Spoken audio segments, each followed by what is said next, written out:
What we are very proud of now, the young generation, like Prime Minister Trudeau, that we penetrate the cabinets.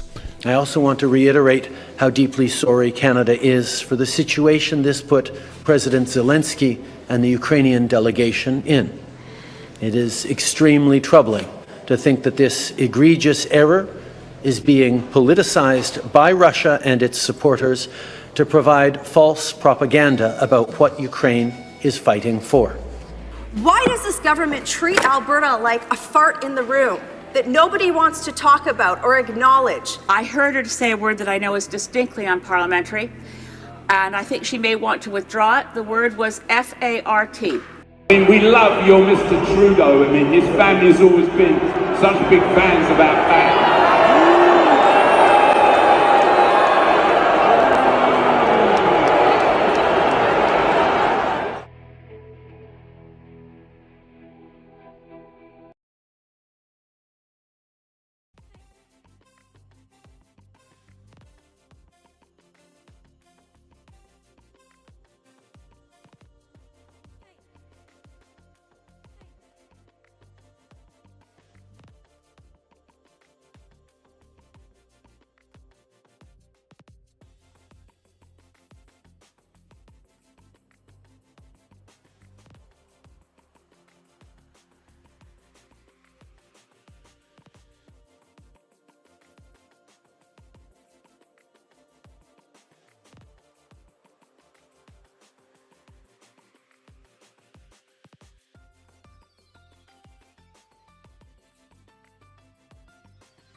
Can y'all hear me now?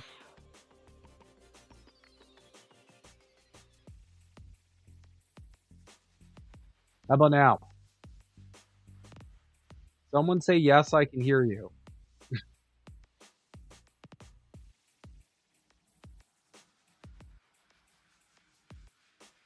Hold on. I can test this myself. Yeah. Yeah, that should be good. Okay. Excuse me. As I was saying, it is Monday, February 17th, 2025, the year of our Orange Lord. I'm your host, Snow Himbo, as always, and I am, well, really, let's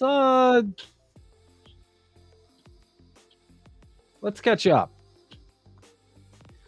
Some few updates. What's going on with me? I am frantically applying to other jobs because my job has not only gotten to the point where it's negatively affecting my mental health, but also I think this company's going under. I think it's like actually going under. We're losing people faster than we can recruit them, and they're just starting to lay people off. Those two things, like in combination, they just like axed like 6 people in upper management. So I'm trying to find a lifeline because I don't know. I'm out of ideas for how to make life better at the company I work at. I think it's just a company that's not doing well. So that's been me. Yeah, the job's just miserable. And it's not going to get any better. So yeah, I've been looking around for my next big move. I have one really cool opportunity. And they're interested in me. We just need to do that awkward thing where we coordinate like dates. But without giving too much away, it's going to actually coincide with the work I do here. Anyway, how's everybody else doing? Hope you guys are all doing well, hanging in there. In the rapidly escalating technocratic dystopia we are finding ourselves in.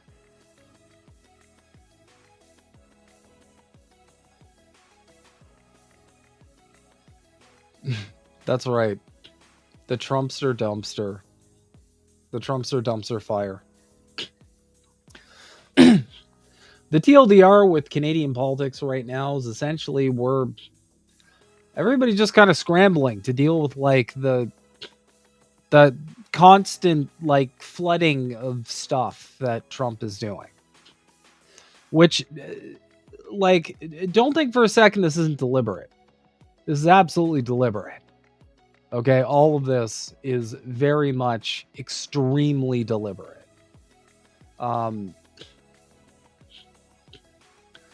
The whole thing with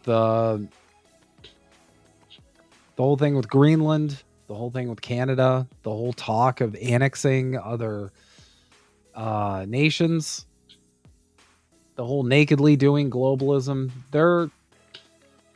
I've said it before, you've all heard it from me before, but the Trump psyop is to get the people who would otherwise resist a dystopian shift to go along with the dystopian shift because the person they think is the good guy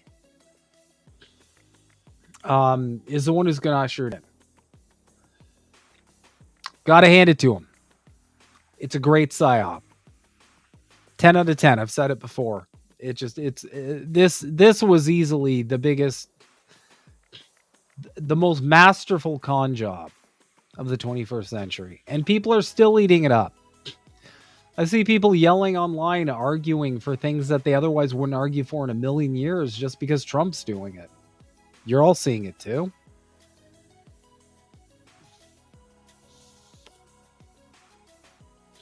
But anyway, let's get into some stuff.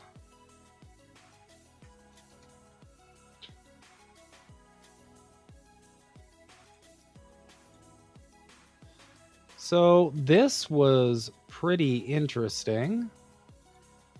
At least I think.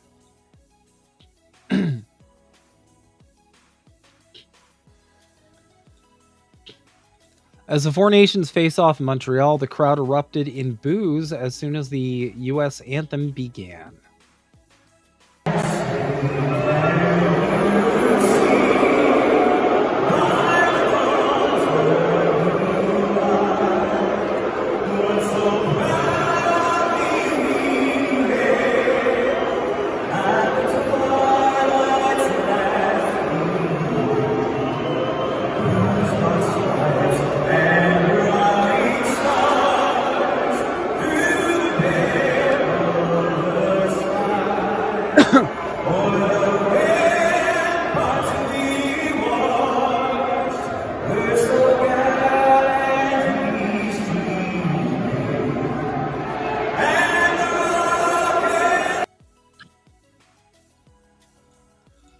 That's definitely something that was interesting.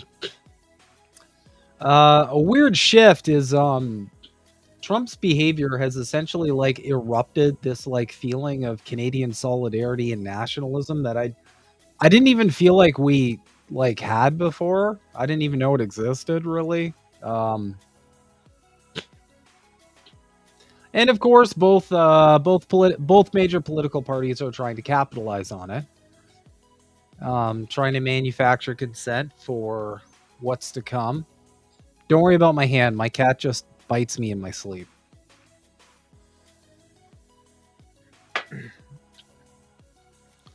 She's coming up on a year now. So she's getting attitude. This is the tuxedo cat, not the gray one.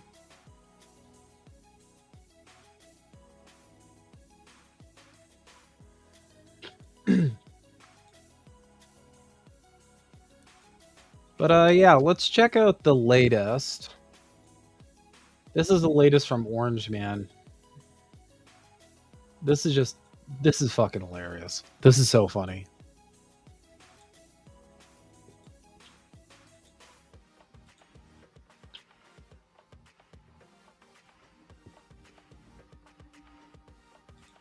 One sec here.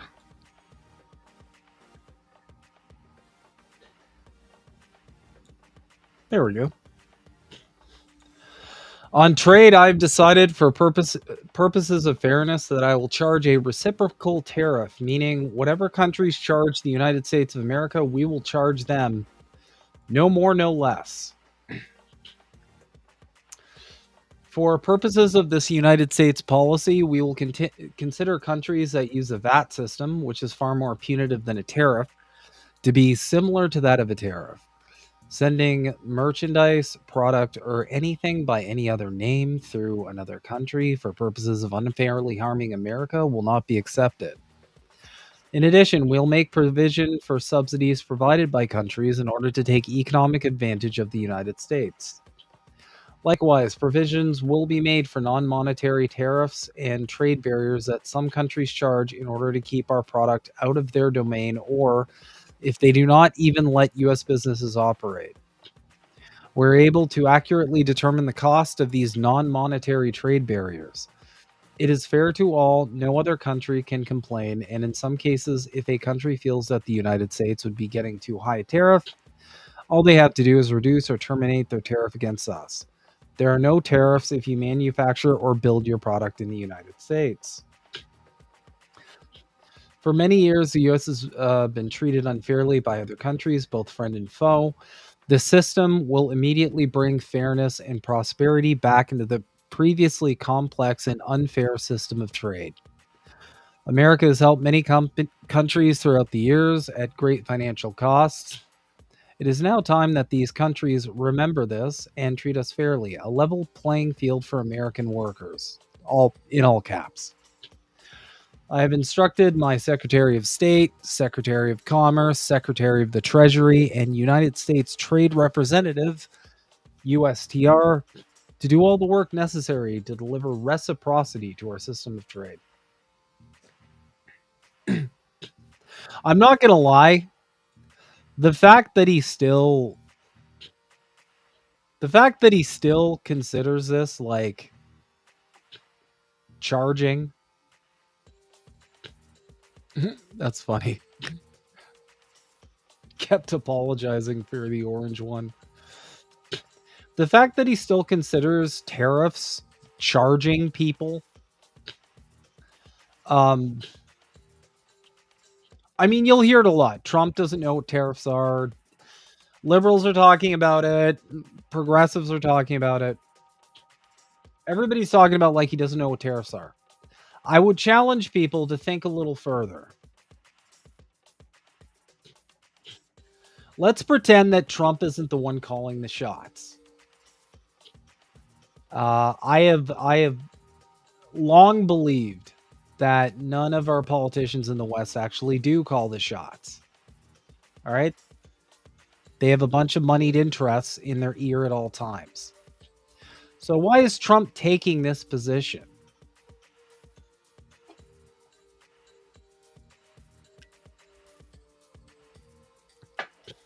What's he trying to achieve here?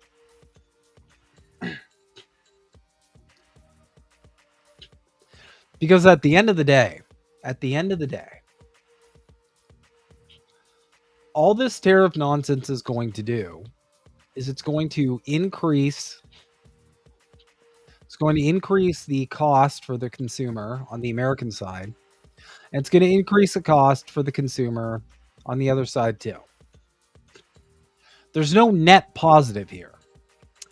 There is a net positive if your goal is yet another upward transfer of wealth. Because what happens is the companies are going to pay the tariffs, and then they are going to pass the cost down. Many huge companies have already said, like, yeah, this is what we have to do. There's no other, they've left us no other option. So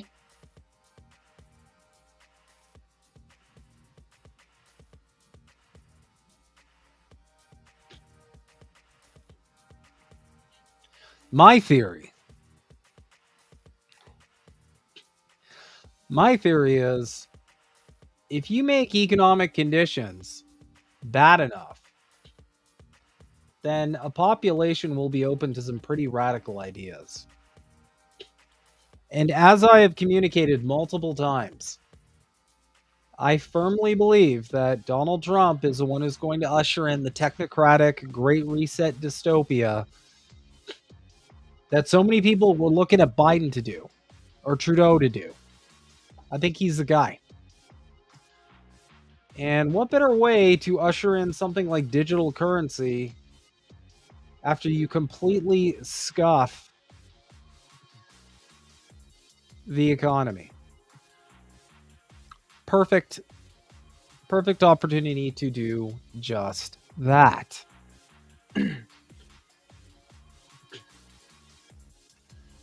But next, I did want to share a really cool article from Breach Media. If you haven't checked out Breach Media, please do. It is an excellent site. The freak out about Canada's international trade barriers is a corporate scam. Business lobbyists and right-wing think tanks are exploiting Trump's threats to push their deregulation agenda. Are they exploiting them, or are they working hand in hand? As Donald Trump threatens Canada with an economic war, a new consensus is quickly emerging among the politicals. I combine words. Among the country's political, business, and media class, we must tear down so-called barriers to trade across provinces. Interprovincial trade barriers, we're told, handcuff the movement of goods, labor, and investment across Canada. So much so that it is supposedly much easier to do business across international borders than inside our own country.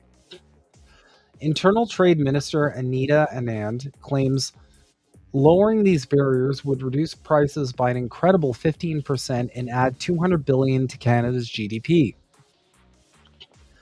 And Conservative Party leader, PP, Pierre Poilievre, has echoed the same numbers in a recent video, insisting Canada could be its own best trading partner.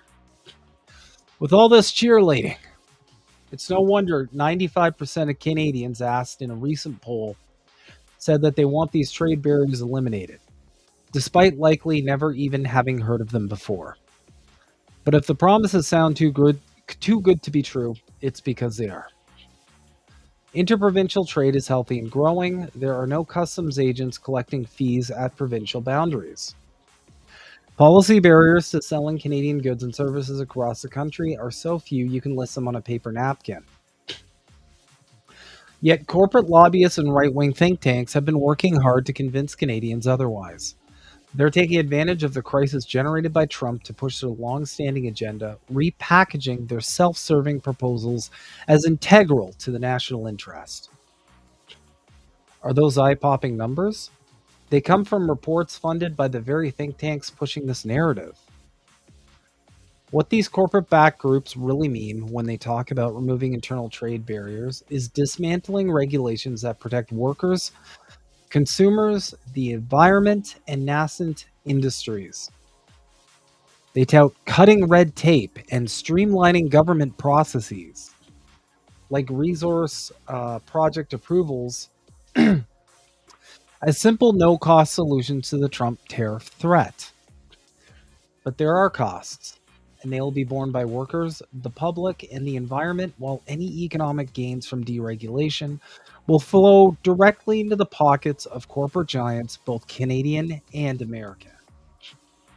The federal government, in a panic and desperate to seem in control amidst the chaos unleashed by Trump, is latching onto their idea. We see another article. Canada's CEOs want to cash in on Trump's tariff threats. Misleading numbers offering easy solutions. Leading the charge against so-called interprovincial trade barriers has been the Macdonald Laurier Institute, a right-wing outfit backed by the Atlas Network, which funds a global web of libertarian and ultra-conservative groups, because of course it does. The Institute's founder, Brian Lee Crowley, who spent his life attacking public health care, routinely calls for an economic charter of rights, a federal guarantee that no government rules would restrict the free movement of goods, services, labor, and capital, with clear legal options for individual citizens to challenge such policies. Crowley also once floated a plan to merge parts of eastern Canada and the US into a low regulation free trade zone called Atlantica. The astounding 200 billion figure cited by Anand and Polyev comes directly from a study funded by the same organization. In the report, economist Trevor Toome estimates that eliminating interprovincial trade barriers would boost Canada's gross domestic product by as much as 7.9%, bringing Canadians thousands of dollars per person per year. But the numbers are speculative at best, misleading at worst. Studies like these are impossible to prove or disprove in the real world. Toome himself admits it's difficult to say whether a company's decision to choose one place over another is affected by policy-related costs, like regulatory differences, for example, or other factors like geography. Just today, Statistics Canada revealed that transportation costs and distance are still the top barriers to internal trade. Big, promising numbers are useful tools in pushing politicians to promote the illusion of easy solutions. And they're appealing to a public desperate for answers. But they mask the real costs. A regulatory race to the bottom that benefits corporations at the expense of people, because no shit. That's all we seem to ever get nowadays. Average Joe gets screwed while the corporation gets to run away with record profits yet again.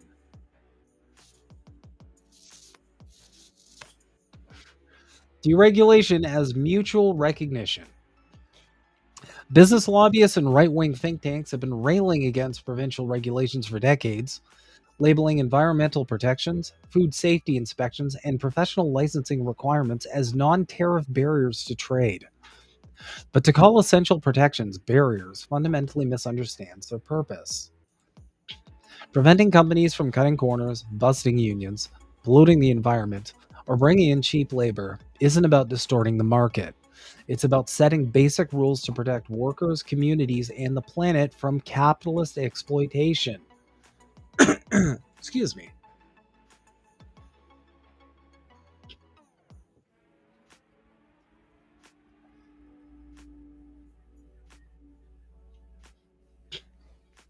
What's more, there's little evidence these regulations are stifling trade and investment between provinces. Banks and telecom companies operate nationwide, offering the same services in all provinces.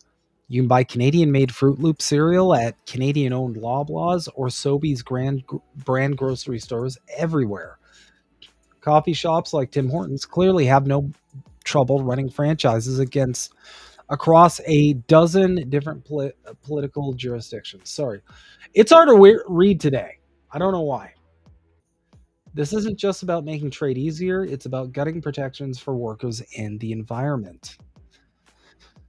One of the key demands from the business lobby, recently echoed by Anand as a top policy pursuit, is broad mutual recognition of regulations between provinces, respecting the rules in place in other jurisdictions. It might sound harmless, but what it amounts to is moving toward the lowest standards across the country. Rather than enforce their own protective rules, provinces might have to accept weaker rules from others. Take truck driver training. It took nearly 7 years after the tragic Humboldt Broncos crash for provinces to adopt minimum entry-level training requirements for heavy truck drivers. Mutual recognition could undo that kind of harmonization. In several Western provinces, mutual recognition is also being pushed as a way to make it harder to block pipelines and environmentally hazardous mining projects, giving fossil fuel interests more power over local opposition. When it comes to booze, mutual recognition could come at great cost to both provincial revenues and public health. While Canada's patchwork of provincial labor monopolies actually do hinder interprovincial business, they do so with reason. By keeping alcohol prices higher, they not only boost government revenues, but also curb heavy drinking. Libertarian groups in Canada have reportedly tried to convince the Supreme Court that the right of BC wineries or Quebec brewers to sell across provinces should trump the responsibility to regulate the impact of alcohol on public health. They failed every time. As a compromise, provincial governments are making it easier for individuals to order wine from out of province and easing personal use exemption limits. The case for a national free market in booze is simply not there. Building up, tearing down. Instead of gutting protections, Canada should focus on smart industrial strategy, a pro-worker, pro-environment approach to increasing interprovincial trade. When it comes to supporting labor mobility, we already have solutions available like the Red Seal program, which helps skilled tradespeople work across provinces. We should expand programs like this to build minimum requirements in hazardous professions like trucking. We also need better east-west trade infrastructure. Stronger rail, roads, and electrical transmission lines would make it easier for companies to ship across Canada. Ironically, Trump's tariffs might push more Canadian companies to trade within the country, making this investment in our infrastructure even more necessary. East-west infrastructure could also connect with ports to help diversify exports away from the United States. We can use this opportunity to make large-scale investments in green energy generation and transmission and modernizing our telecommunications network to bring uniform, top-quality service to communities in all parts of Canada. Also, I'm sorry, we need to nationalize our telecoms industry. This is insane. Rogers and Bell essentially operate on a monopoly, and they are soaking people because they don't have any other options. Enough.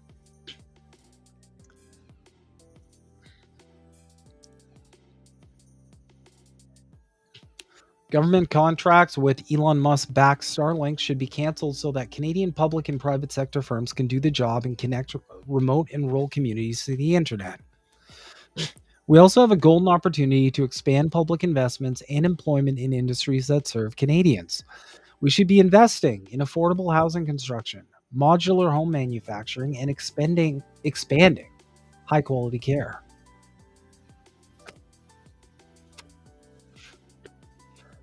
If U.S. steel and aluminum tariffs hit, Canadian steel mills in particular would be at serious risk. Instead of waiting for the impact to hit, we should be making plans now to use our own steel for projects that benefit people, like building affordable housing, roads, and public transit. By lowering the cost of living in Canada, we also lower the cost of doing business. And while there is a growing national chorus to buy Canadian, for that to be feasible, we need to be making more goods and services in Canada. This means fostering and scaling up local industries and services as well as the care economy in all parts of Canada, not just in central Canada. Every region will be affected by U.S. tariffs and will need to benefit from investment programs and job creation efforts. A self-serving fixation. In a much-loved Simpsons episode, Mr. Burns is coaching an all-star baseball team and Badgers baseball legend Don Mattingly to shave his sideburns, even though he doesn't have any. Mattingly shaves higher and higher to satisfy his coach's delusion. In the end, frustrated, he quits. Canada is having its own sideburn moment over interprovincial trade. Overheated rhetoric about imaginary barriers will not help us meet the existential threat of an autocratic U.S. administration. It will not get resource projects up and running faster or ensure there are global markets for Canada's energy products. Like Mattingly in The Simpsons, we should walk away from this fool's errand. In the weeks, months, and years ahead, governments will need more, not less, leeway to preserve and expand manufacturing capacity and good jobs. That ought to be the fixation, not chasing the fantasy of frictionless trade.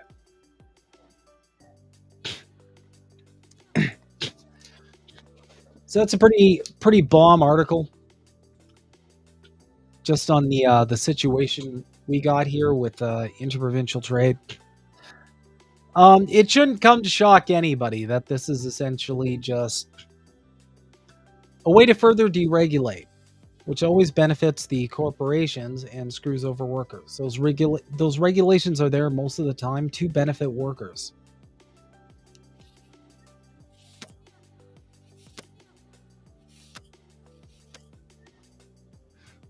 Huh? That was the one where Daryl Strawberry cried because Bart teased him.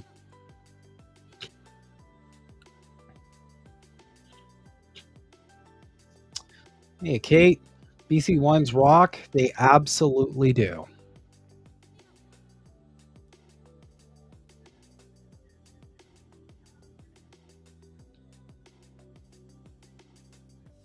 All right. So that's pretty much what we're looking at with this whole provincial trade thing. Conservatives in Canada are about as predictable as conservatives in America. You know, the whole Doge thing that Elon's doing. Up here in Canada, we're just trying to do the same thing. We're just trying to do a lot of smoke and mirrors so we can deregulate capitalism for corporations so they can make hella bank while workers get further screwed. And I'm not going to lie, workers are already like the maximum level of screwed right now. We really are. Like, everybody at my company has just given up on ever getting a raise or like making anything other than like the pittance that they throw at us.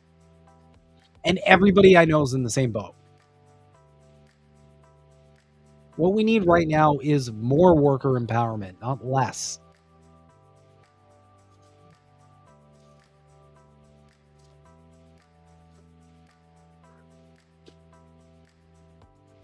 Excuse me. I don't know if y'all have tuned in, but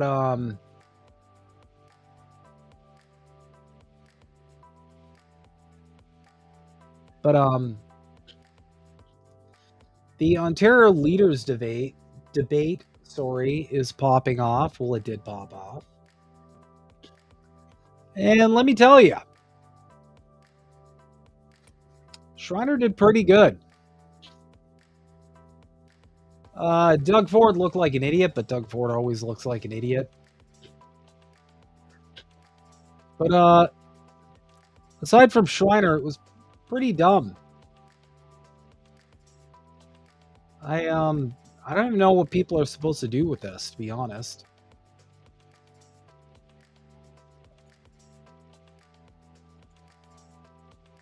Let's see if we can find like a highlight. Sorry, like it popped off like as I went live, so. Let's see if they have a highlight thing.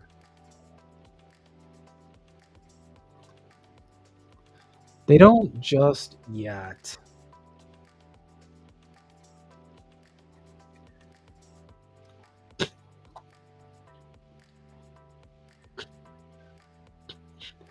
That the brother of the crack smoker Ford? Yes, it is. And the shitty thing about Doug Ford is Rob Ford was at least fine. You know, he was crazy. He said crazy shit. He had a bunch of goofy stuff. He put us on the map. I mean, shit, he was on Jimmy Kimmel. He was so popular. Doug Ford has the same dog shit policies, but he's boring. He's really boring. Also, let's see here. I found this a little while ago, this video.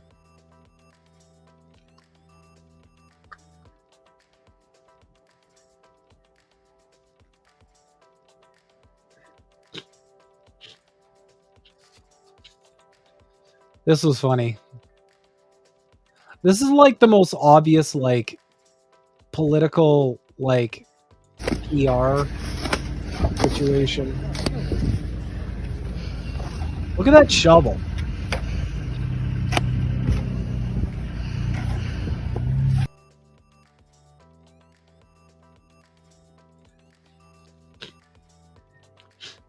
He's out there doing obvious PR with like the world's tiniest shovel. Just to give you a little bit of a background on our politicians here.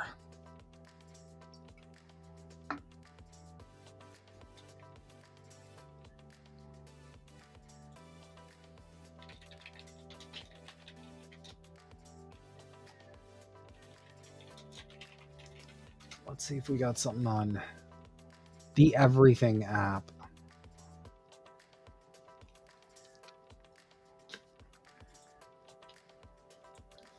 That was an interesting clip.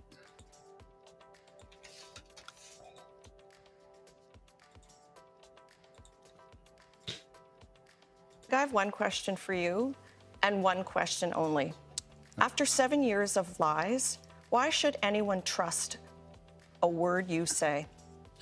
Well, first of all, action speaks louder than words, and people have seen us spend over $200 billion on infrastructure, no matter if it's $50 billion worth of hospitals or $28 billion in building roads and highways, or $70 billion in building transit. Doug, you put us into an extra $100 billion of debt. How does any one government spend $100 billion and pay 2.5 million people still don't have a family doctor? That's the difference between us. Doug, a fantasy tunnel. How dumb is that, Doug? 40-year project. In infrastructure. Okay, let's give him a chance to answer the I believe question. in building infrastructure. Under the Liberals and NDP, there was nothing built. There was no subways. We're building the largest subway extension in all of North America. We're building highways and roads and bridges because we know one thing. There's $56 billion that's costing our economy every single year. Doug, this tunnel, an opportunity to thank respond. you. And we're going to get people this tunnel from is point a A to fantasy. point B. This is a fantasy project. So is our subway, it is right? a 40-year project. It won't be built in my lifetime. It will not alleviate any congestion. It will bank. I'm sorry, are those not the fakest teeth you've ever fucking seen? Look at his teeth. Look at that. Those are like Unity 5 teeth. God damn. Bankrupt the province at $150 billion. There are alternatives. Why don't you invest in the alternatives? Why don't you invest more in public transit? There's an alternative highway parallel. The 427 could be leveraged. Truck-only lanes on the 407. Doug, this is a fantasy that would bankrupt our province. No one believes you. You make other promises, and you don't get it done, Okay, Doug. that marks time for us. I'll turn back. Yeah, this is just...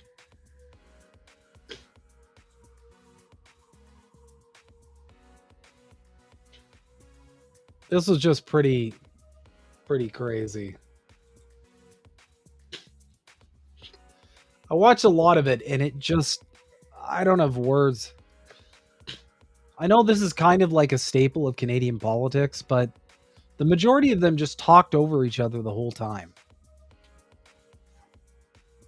Which I wonder if it's a tactic. You know, create this overall illusion of like, oh, these people just can't get along or find common ground. That way nothing ever changes.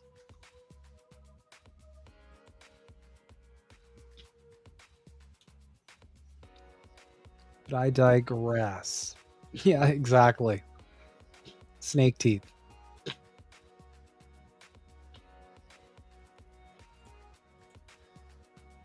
Give me one sec here. Found something else.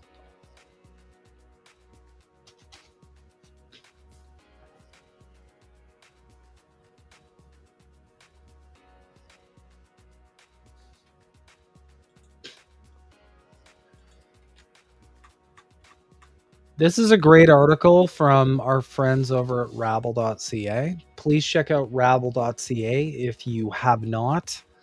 It is a most excellent, independent source of Canadian news.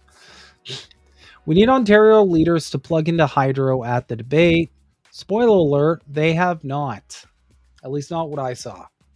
If you guys caught them actually breaching this topic, please let me know.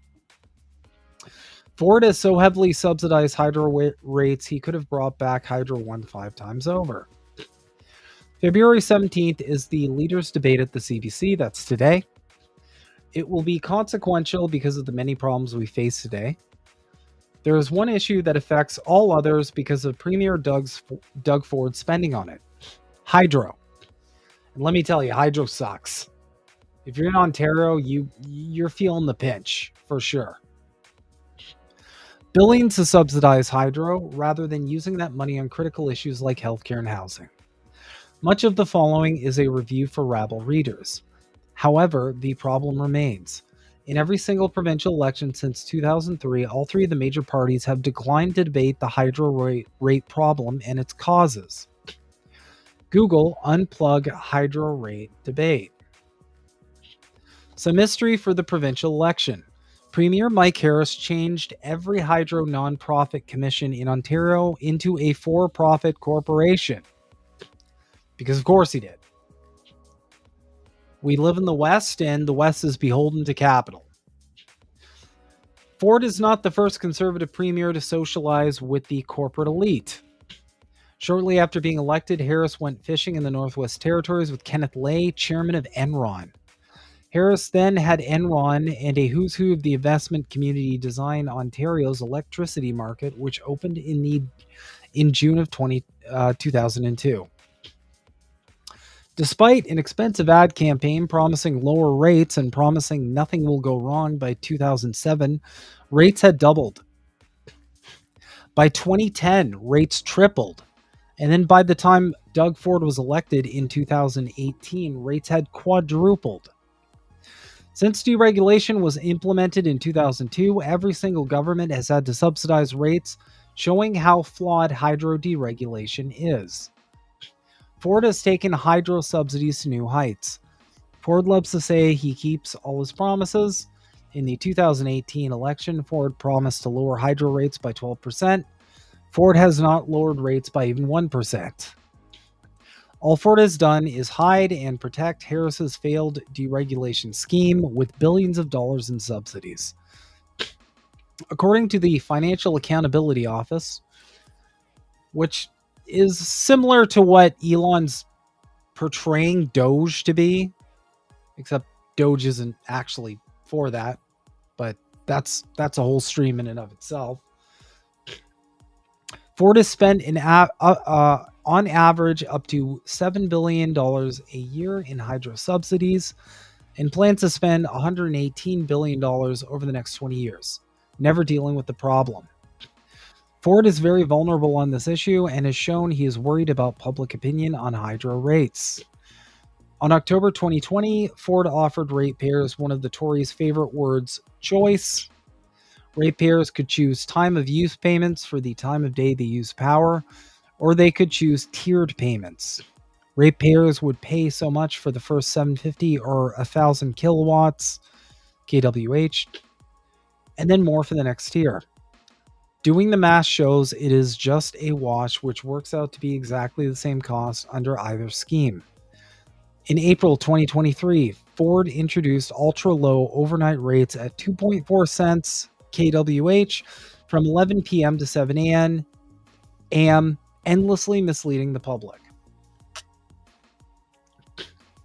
The NDP's main campaign plank in 2003 was public power. This debate is a big opportunity for the NDP to claim they were right all along. Did they do that? No. But that's because curiously,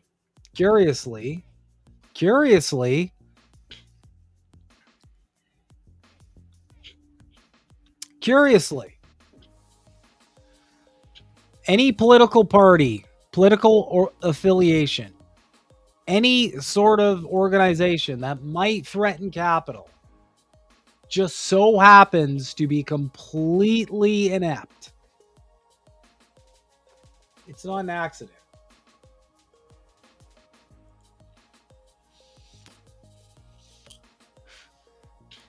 On August 28th of this year, Ford announced the biggest competitive expansion of private power in Ontario history. In his announcement, he made the exact same promise as Harris and used the word affordable 9 times. Ford calling nuclear power clean and affordable is like calling lasagna and cheesecake diet foods. History shows the opposite.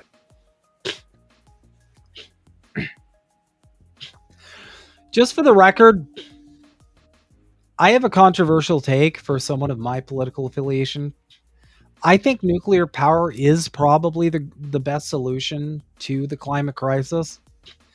What I think we need to do, though, is invest heavily in the technology to prevent the downsides.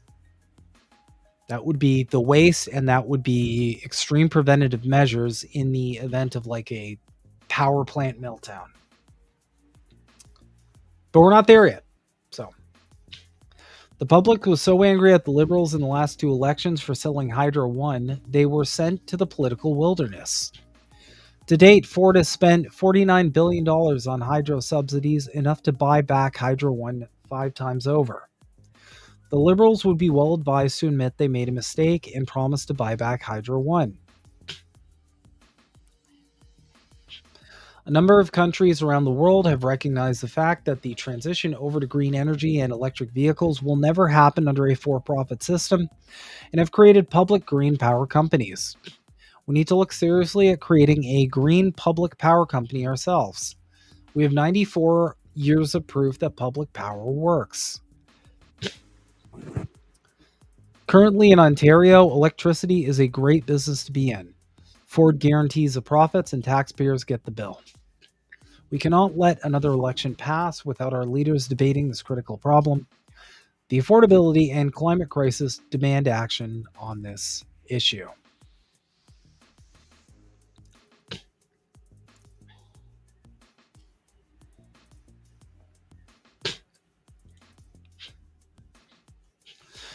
What up, Golden Monarch? Always good to see you, friend.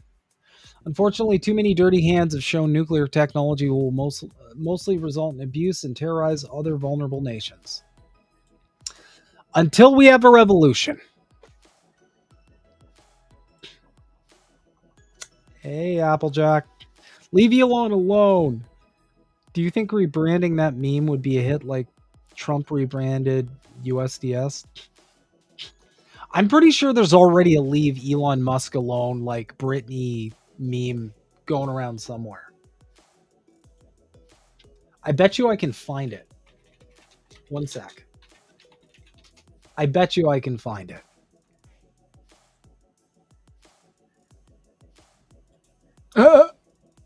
Got him.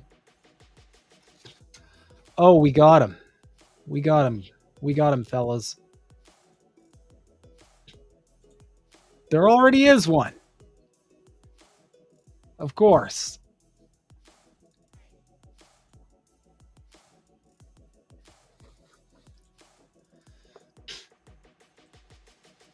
But, yeah.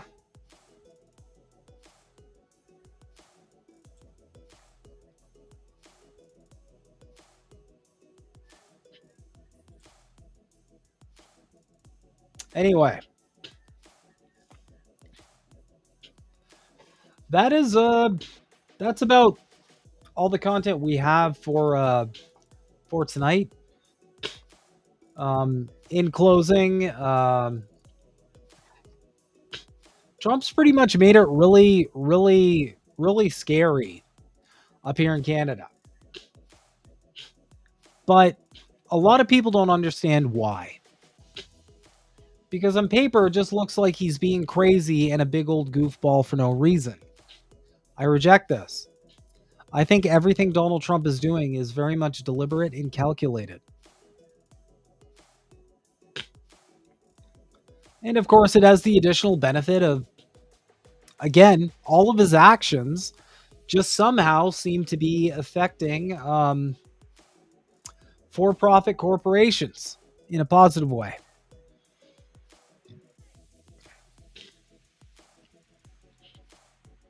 Which I don't think is ever an accident. I don't think that's ever an accident. I think that's always kind of the fucking case. There's always something. But as I've said before, I think it's also... I think this whole threat of Trump thing is also intended to get Canadians who are otherwise either completely alienated by political parties as a whole, because at this point, there's a lot of the majority of people I know are politically homeless now up here.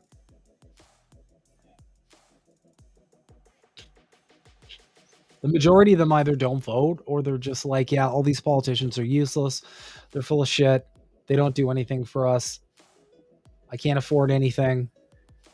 It sucked under conservatives. It sucked under liberals. This just sucks. I think it's meant to get those people who are turned off from the status quo,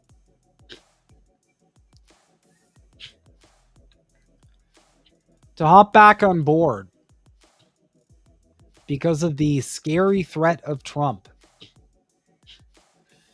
I think this is kind of the primary tool they'll use to get a new leader in there to, work with Trump on enacting this technocratic dystopia that we here at INN have been sounding the alarm on. Other awesome people like Whitney Webb and some other prominent figures have been sounding the alarm on it too. Canada's going to be right there. And I think they're using this threat of Trump to get someone on board and behind the wheel who otherwise I think Canadians wouldn't accept being behind the wheel. Whether that's PP or Mark Carney remains to be seen. But I've always been one of these people who kind of thinks that our leaders are just selected. I think the whole voting process is there to just give us the illusion that we can choose. But I don't think there's ever going to be democracy under capitalism. I don't think it's possible. For myriad reasons.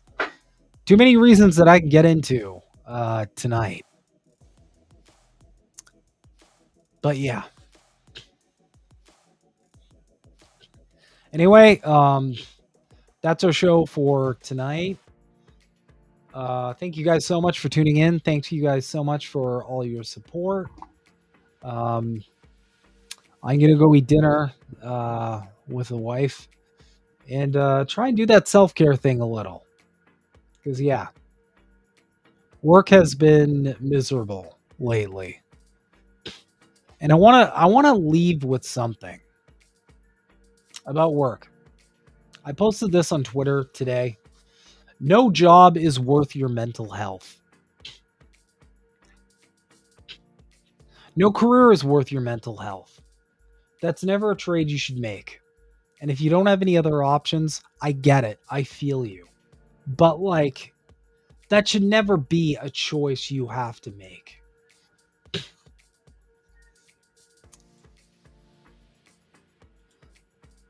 That said, I wanted to turn people on to a cool site before I go.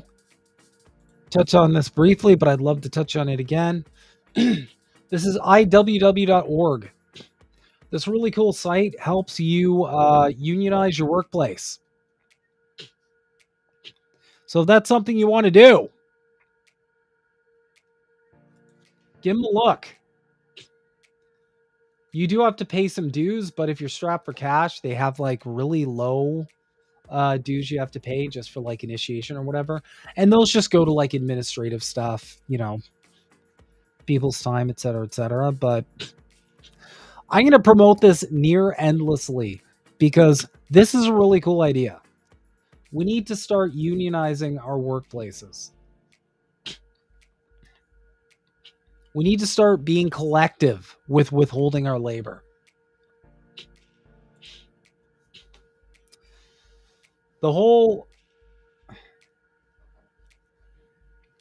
The thing is, we're not going to get to a general strike unless we have that solidarity. And if we're all unionized and connected under a common banner, that's a great start.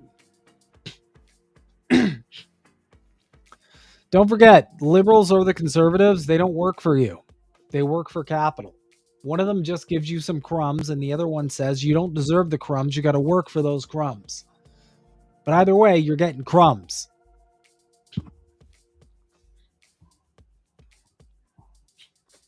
So in light of that, and in light of Trump being in office and now rapidly moving the country of America to a 1984 Brave New World hybrid, the only power we have left has been the strongest power we have, our labor. So give that site a check. Check it out. There's a lot of great resources on there, but I think we really need to start thinking of how we can all collectively stop this machine before it grinds us into meat. Anyway, thank you guys. Thank you guys so much for tuning in. I've got some really big news I'm going to share probably on Thursday. And if not Thursday, definitely next week. But we, myself and a couple other comrades are embarking on a new project. And it's really exciting. But I'll give more details at a later date. Thank you guys so much tonight, and keep questioning everything. And yeah, hope everybody has a beautiful night.